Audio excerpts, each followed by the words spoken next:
Hello everybody, we're the Wax Pelletizer Senior Project Group. My name is Devin. My name is Paul. My name is Andre. And my name is Logan. To give a little recap, we partnered with Xenoil for this semester. They are a wax production company based out of right outside of Philadelphia. Their waxes are made from 40% recycled materials, and people use them for prototyping, CNC machining, and the new type of waxing for casting.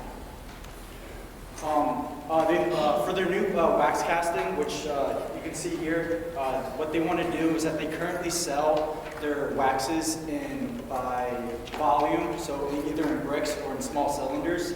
They want to be able to sell this new casting wax by weight instead. So instead of selling them in these big blocks, we will be converting them into these tiny pellets.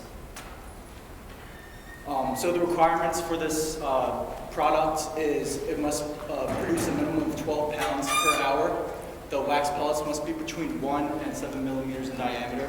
The wax must be kept at 230 degrees Fahrenheit in order to be liquefied.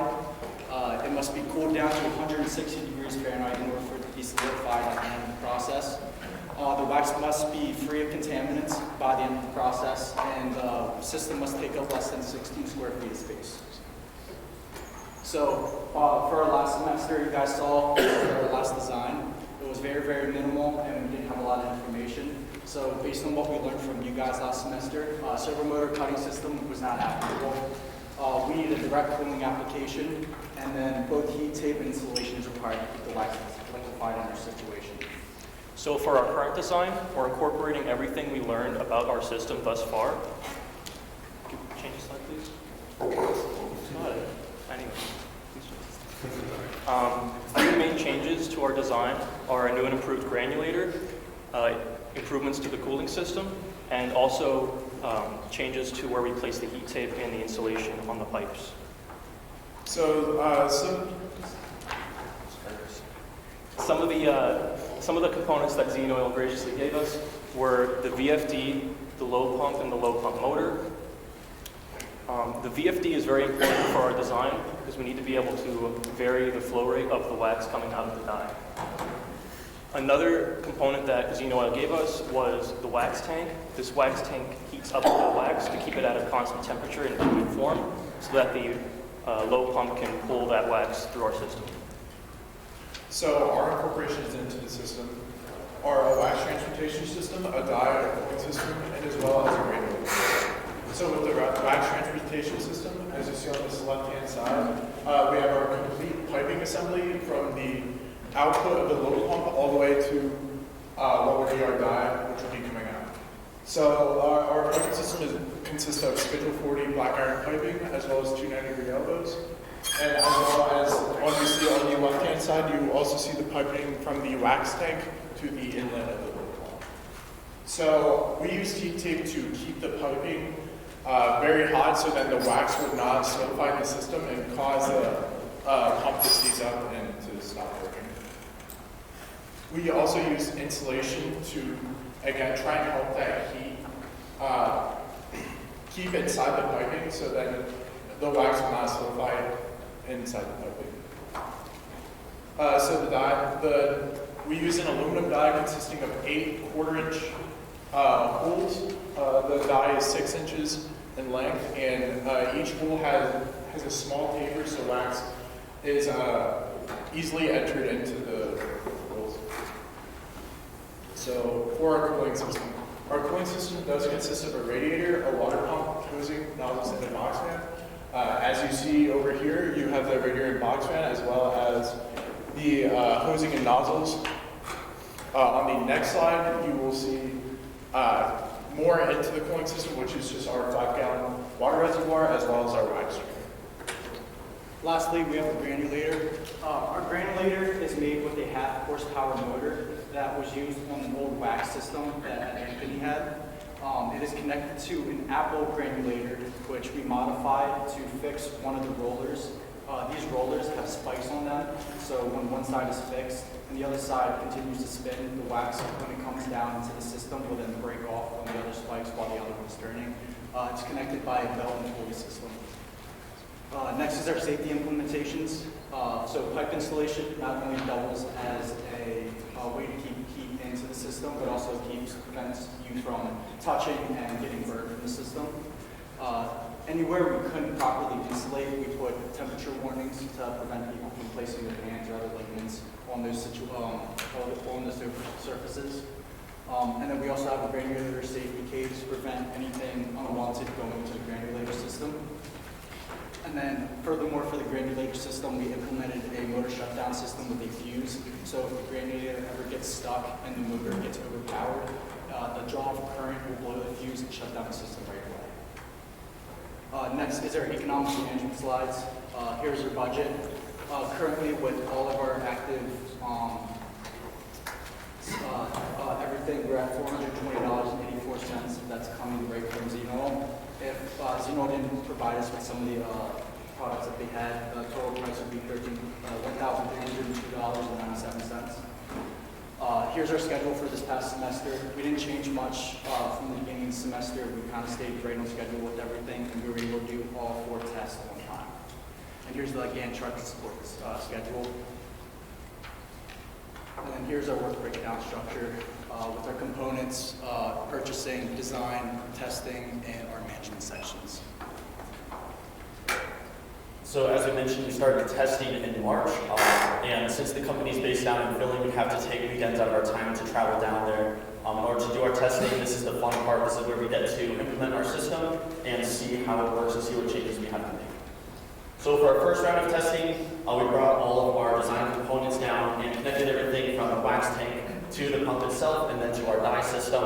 We basically just wanted to get this running to see if there were any changes we had to make with respect to heat tape. So if we look at the video here, this is the first run that we did with our system, and we were very happy to see that wax was going in the system. There are a couple of things you'll notice.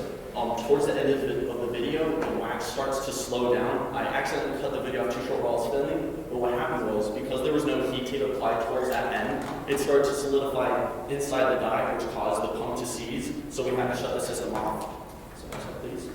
So the things we learned, the tubing and dye system does work, although we have to make some minor adjustments to it. We do have to apply that heat tape so we don't have that solidification inside the dye. And also, the flow rate was much too high. The wax was coming out around 300 pounds per hour, which first is far over the specifications that we had to follow, but also it wouldn't be able to solidify due to that quick rate coming out. So some setbacks we had within the next couple of weeks. The VFD shorted that we were going to institute originally, so that kind of took out one of our testing days. We had to work with other systems. We also had a heat tape malfunction where it was deemed unusable. So for the next testing day, we weren't able to use the proper heating to get the results we wanted. And then we also had a load pump malfunction where the loads inside of the pump itself were riding against the inner housing, which was unsafe for the pump. It actually prevented it from running as well. So thankfully we were able to get that part fixed and continue with our next testing. So for our second round of testing, we did not have that heat tape available, but we were able to purchase a new VFD to install in the system. So what we did was we basically ran the system at different frequencies to see what flow rates we'd be getting, just to get as much information about the system as we can. Below 30 hertz, the wax would solidify prematurely, so we weren't able to get any information from that. Starting at 30 hertz, we were getting a flow rate of about 15 pounds per minute, which is well above the 12 pounds per hour that we're looking for. And the upper range was 60 hertz or 35 pounds per minute. Some of the difficulties that we ran into, because we didn't have that heat tape, was solidification inside the dye. Anytime that the system would stop, either prematurely due to solidification or if we were just running a test, we'd have to wait at least 20 minutes for the system to cool down. And then afterwards, using heat-resistant gloves, we'd have to disassemble the system and take the time to carve all the wax out of it, reassemble it, and then wait for it to heat up before doing the next test.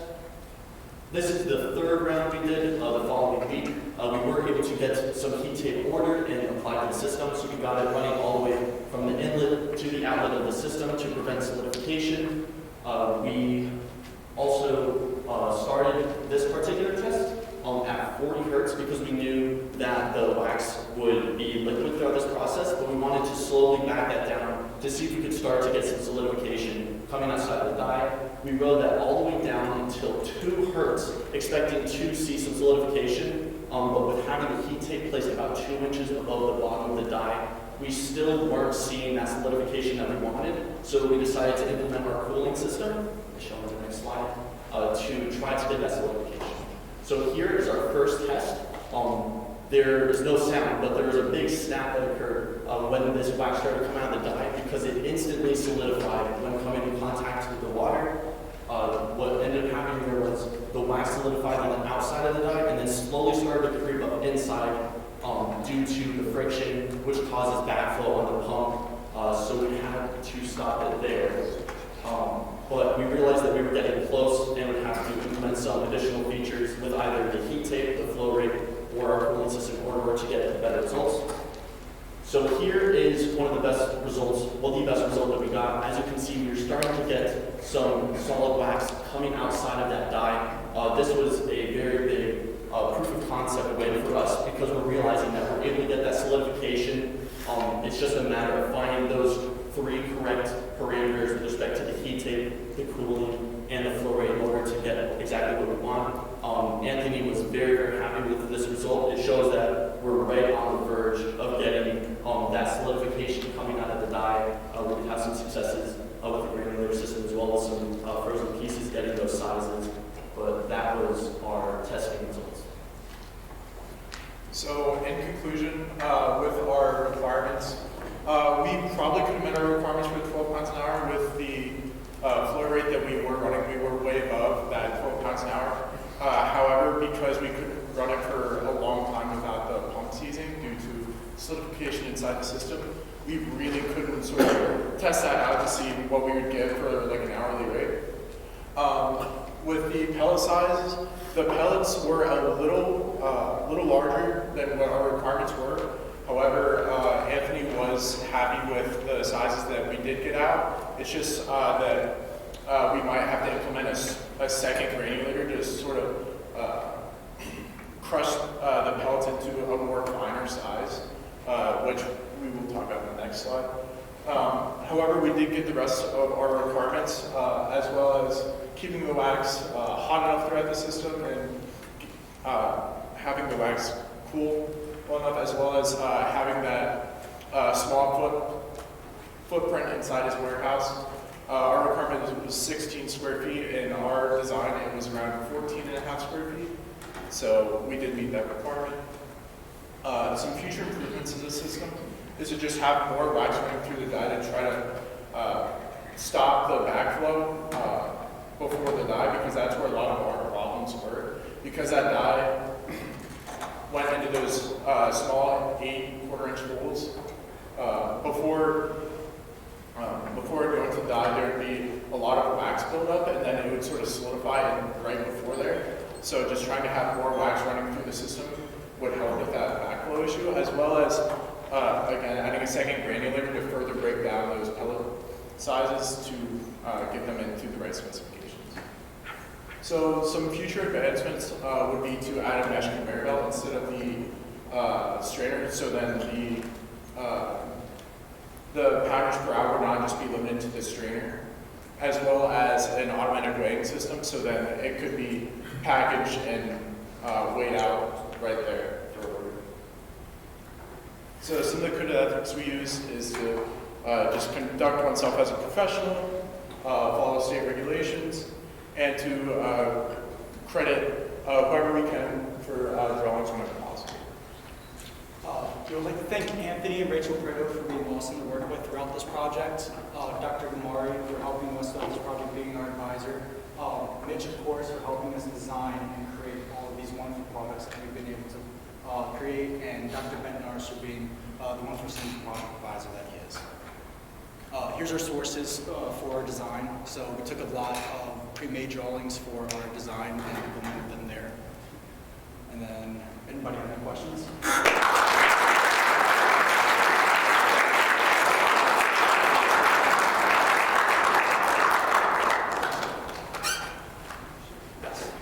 Just a comment for the group, Xenoil, Anthony and Rachel are both graduates from mechanical and environmental engineering. This is a real company, started by Brooks, graduates company, so it's a national company.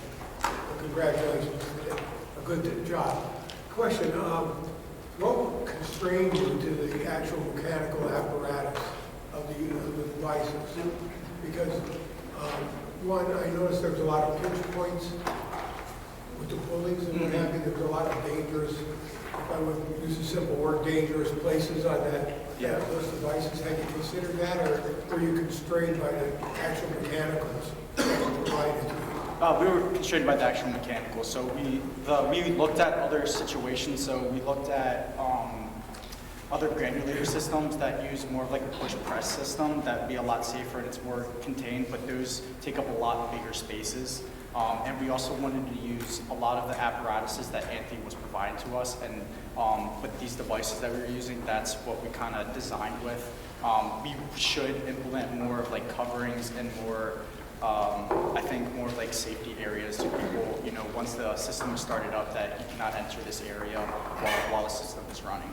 So you would recommend in the next phase, housings, protective barriers and what have you? Yes. Okay, all right, that's very important because there was a lot, I saw a lot of places where there was a pinch point. Secondly, you know, you have to have a minimum of 12 pounds per hour. That constraint, what was the maximum? Is there a maximum that the owners of the company were looking for? I saw your min, but what was the optimum? Yeah. Optimum was around 50 pounds an hour. He didn't have a maximum, but he wanted at a very minimum 12 pounds an hour. And because we weren't able to run the system for more than 15, 20 seconds at a time, we weren't able to get an accurate representation of how much we exactly produced with the system. But Anthony was very happy with the fact that we had a proof of concept as soon as the pump back at his place gets fixed, that the system can work and will work for him in the future. So to get 50 pounds an hour, what types of changes would you make from your price point of $1,302? What would be required? I saw another granulator. What would be to get to the optimum of 50 pounds an hour? What would you require from an engineering perspective? So right now, I think once the pump gets fixed, the main problem with the pump right now is that I don't think it has the required amount of temperature sealants that has. A lot of the time what was going on is that when the back pressure came in and the heat was sitting at the pump area, because it wasn't dissipating through the wax, it was getting behind the seals and locking the pump up. So once we're able to get new fittings and everything for the pump, it should be able to run fine with the temperatures that we're running the system at, and then we would easily be able to get 50 to 60 pounds an hour.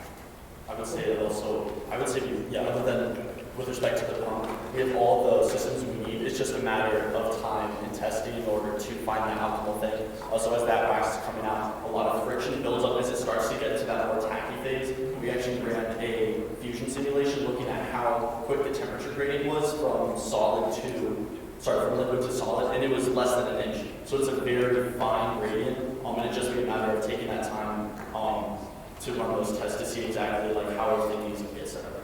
Okay, thank you. Thank you. If you slide 41, if you go 1 second, my question is about the flow rates, like the video, like when you have the water. How do you identify which one was the flow rates when you put contact the water with the output of the system? So we were running the wax at 40 hertz, which we don't know the exact flow rate. Well, we had it on the chart. But with respect to the water, we were just seeing, like this is just a test to see how the water would interact with it. We may have to adjust it to more like a convective cooling system. We were going to run that in our last testing phase, but we ran into an issue because the load started to run against the pump again, and at that point it was 9:30 a.m. So we weren't able to continue that test. That was on our last test. Very good job. Okay, so I hope Anthony is happy and you guys get a little bit closer to become a millionaire, but we shall see. Okay, but who did the original wiring of the VFD? That was Anthony. That wasn't us. Oh, that was Anthony. Yeah. Okay, so blame your boss. Okay. Oh yeah, that wasn't on us. Okay. All right, but that's why the was burned originally. Yes, yeah. We had because we had planned for our second testing back in early March. Okay. So that wasn't you. That wasn't. No, that wasn't us. Yes. Most of the stuff, and then with the electrical tape, I think we it was kind of our fault. The electrical tape that shorted because we were moving it, I think, a little too much while it was heated. I thought we trained you so you shouldn't make that kind of mistake. Yeah.